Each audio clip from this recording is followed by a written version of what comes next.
Bonjour les amis, comment allez-vous? Bienvenue sur ma chaîne YouTube Siloué, j'espère que vous allez très bien. Pour ma part, ça va très bien.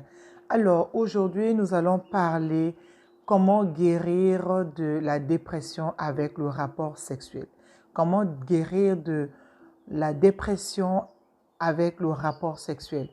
Nous allons parler ici des femmes enceintes et des personnes lambda.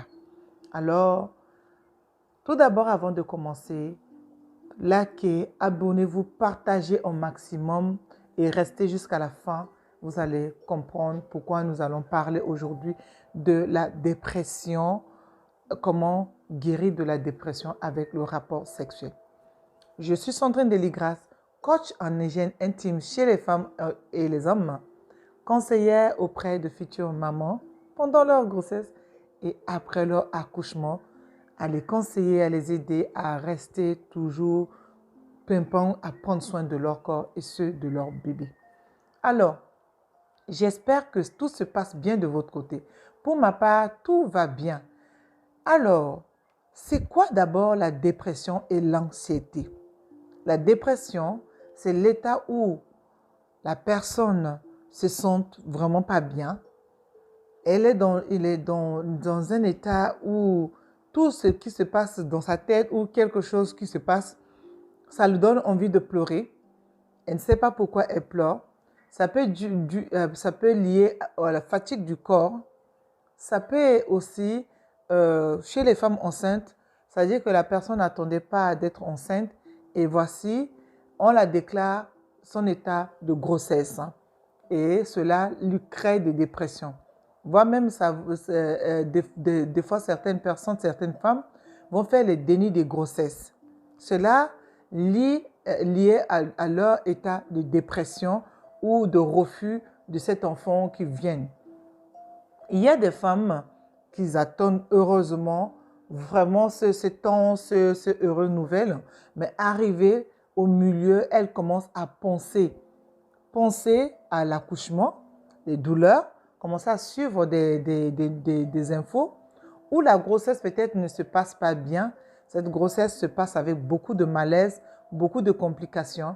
La femme se met en dépression. Et dans cette situation de la dépression, si elle n'a pas l'oreille pour l'écoute, elle n'a pas des conseils quelque part, elle se met dans un état qui dégénère complètement ces systèmes métaboliques ou ces systèmes de sommeil. Donc, elle s'enferme de plus en plus ou soit l'état de la grossesse a été déclaré, elle n'était pas au courant et l'enfant était venu comme ça. Elle a même honte d'aller à l'école parce que, ou déposer ses enfants à l'école, ou faire des activités, ou aller voir le médecin. Tout cela se passe mal dans sa tête parce que peut-être la femme a beaucoup d'enfants, ou soit c'est le deuxième bébé et c'est trop tôt, ou elle s'y est pas attendue, elle se met dans un état de dépression. C'est quoi l'anxiété? L'anxiété, c'est l'état où la personne a peur de tout. Elle pleure, tu ne sais pas pourquoi. Elle a peur de la fourmi, elle a peur de l'abeille, elle a peur de dehors. Dans ce temps de Covid, beaucoup de personnes sont dans l'angoisse. Où je vais aller en contact d'autres personnes, je vais contracter le Covid, ou seulement la personne tous à côté, ça donne la peur, la personne s'enferme, la personne pleure, tu ne sais pas pourquoi, et sent que vraiment elle est à la mort. L'anxiété amène à tout. Et chaque personne a son état d'anxiété différent. Chaque personne a son état de dépression différent. Donc aujourd'hui, ce que nous allons traiter ici, une femme enceinte. Une femme enceinte qui apprend des nouvelles de l'enfant qui vient d'arriver et qu'elle ne s'entende pas, c'est vraiment à son entourage de la soutenir, à son entourage de l'encourager, parce que chaque enfant vient avec sa grâce. Et la grâce, on ne sait pas. Comme je peux prendre l'exemple de Céline Dion, elle a 14e enfant de sa mère. Et la maman n'a pas régné cet enfant. À l'époque, les conditions étaient difficiles. Elle a supporté son enfant, a gardé son enfant aujourd'hui, c'est celle-là qui épaule toute la famille, qui amène la famille, on a parlé aujourd'hui de leur nom par toute la nation à cause de cet enfant, n'est-ce pas? À cause de l'enfant de trop. Quand on dit l'enfant de trop. Et ce temps-là, si je parle de Céline Dion, son papa était quelqu'un qui soutenait sa femme, qui ne laissait pas. Exactement dans ces conditions, la femme a besoin de soutien. La femme a besoin de petits mots gentils de son mari. Vous allez me dire, qu'est-ce que le rapport sexuel va venir faire là-dedans? Le rapport sexuel libère, comme on appelle ça, une hormone qui est au niveau de la tête. Cette hormone, avec le rapport sexuel, quand on pratique vraiment, réellement le rapport sexuel normal pendant cette grossesse, parce que la grossesse, ce n'est pas une maladie, ça libère le bien-être. Ça donne le bien-être dans le corps, ça donne l'envie de faire beaucoup de choses, ça donne la paix du cœur. Les spermatozoïdes libérés au niveau de ce corps de la femme envoient des ondes, la vibration au niveau du corps, au niveau de la tête, envoie la vibration au niveau de ce fœtus, ça aide le fœtus à bien se développer. Le rapport sexuel va faire que la femme va se détendre, la femme va être bien pendant cette période et ça va donner vraiment cette sérénité, la paix, parce que le rapport sexuel, ce n'est pas que le rapport sexuel. Le rapport sexuel, c'est un moment de partage, un moment de joie, un moment où on se sent vraiment en sécurité, dans les bras de son mari. Le rapport sexuel est un remède très puissant. Et dans la vie de personnes lambda, toute personne a besoin, homme comme femme, ont besoin de rapports sexuels. A besoin de rapports sexuels. Ton mari, il travaille, il a eu beaucoup de pression au niveau du travail. Rien qu'en le caressant avec la main, avec le dos, sur son dos et lui parler de mots doux, de mots gentils, le décompresse de ce travail, le décompresse au niveau de la tête. Quand il se met à l'intérieur de toi, vous faites un seul corps. Un seul corps, comme la Bible dit, femme et homme se marient pour devenir un seul corps. Comment on devient un seul corps? C'est par le lien de rapport sexuel. Et ces temps-là fait que le mari se décompresse. Prenez le temps de préparer ce moment convivial. Je dis que c'est un moment convivial. Le rapport sexuel est un moment convivial. C'est un moment où nous parlons, nous sommes là en symbiose. C'est un moment qui coule seulement. Alors pour moi, j'aime ça, ce temps de partage avec mon époux. Nous parlons, nous détendons et nous rappelons de nos moments de rencontre, de nos moments de bonheur et de partager cette intimité. Chanter, même pendant ce rapport sexuel, ça nous détend. Ça fait sortir beaucoup de choses. Ça fait enlever l'anxiété, la peur, la confiance, d'avoir la confiance à cette personne-là. Et la personne peut avoir la confiance en soi.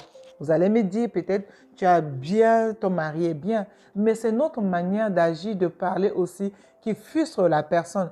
Soit de l'autre côté de l'homme, ou soit du côté de la femme.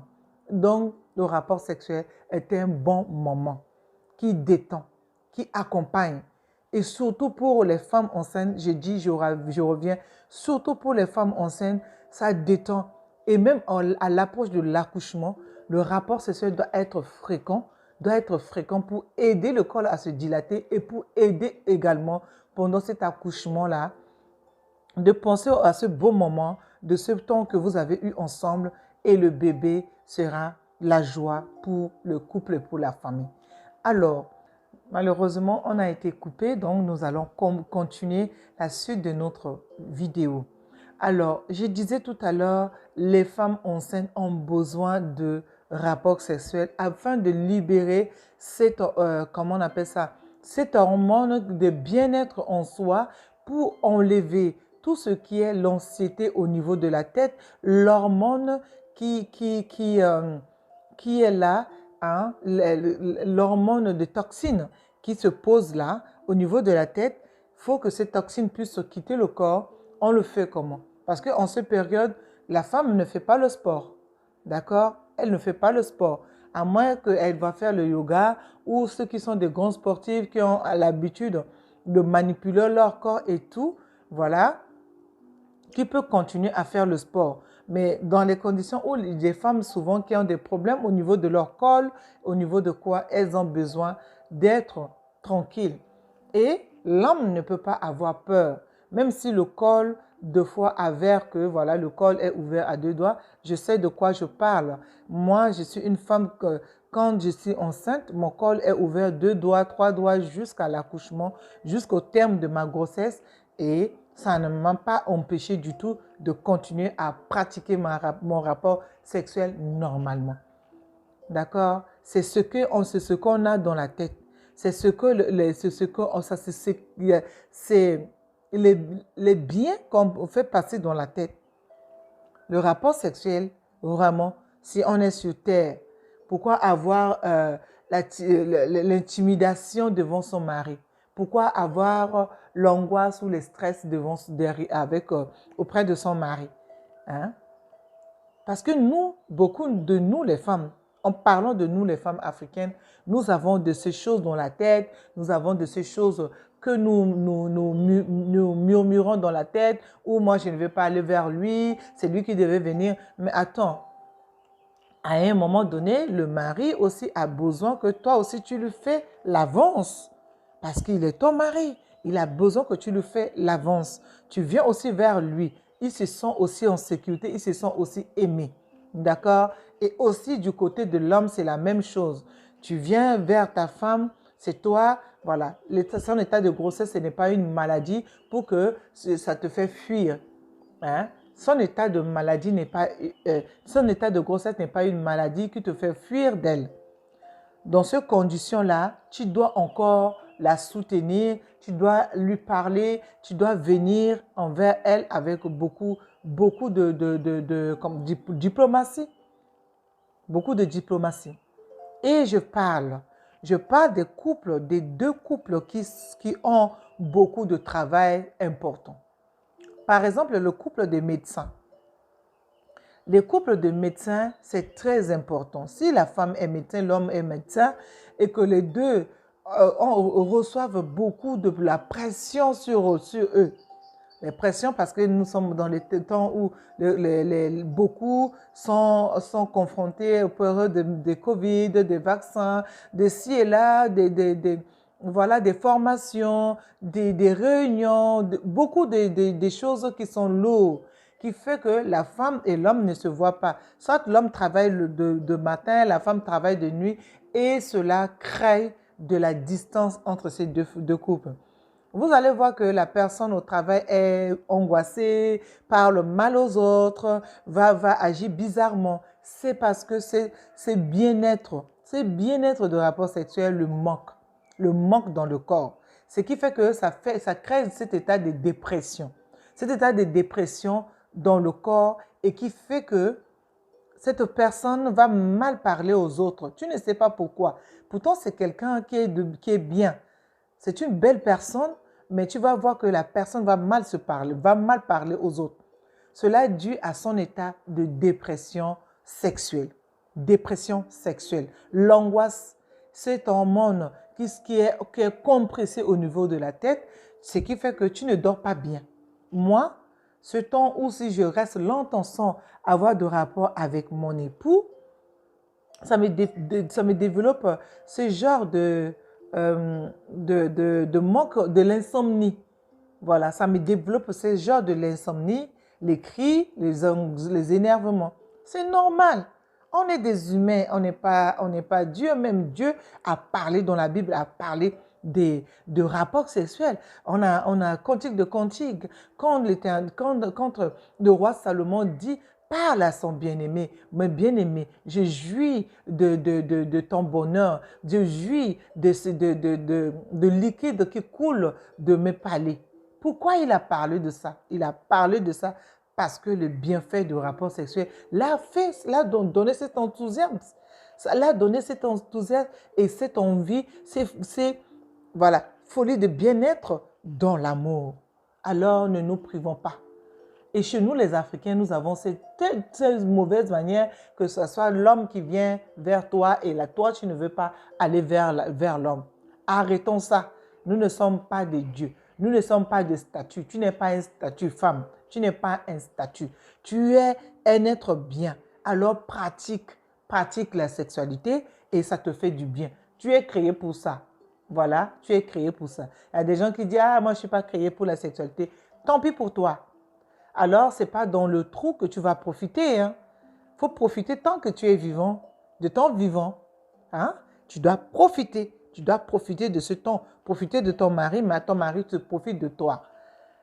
Pour éviter les femmes étrangères dans la vie de couple. Alors, je viendrai avec une autre vidéo où je veux parler de la femme étrangère dans la vie de couple. À très bientôt, bien-aimés. Si cette capsule vous a plu et que ça vous a intéressé, partagez, likez et donnez vos commentaires afin que nous puissions échanger. Peut-être c'est votre cas, peut-être vous êtes dans cette angoisse. Je peux, moi, vous coacher, vous aider à sortir de cette anxiété et de la dépression du corps. À très bientôt sur la page Siloué.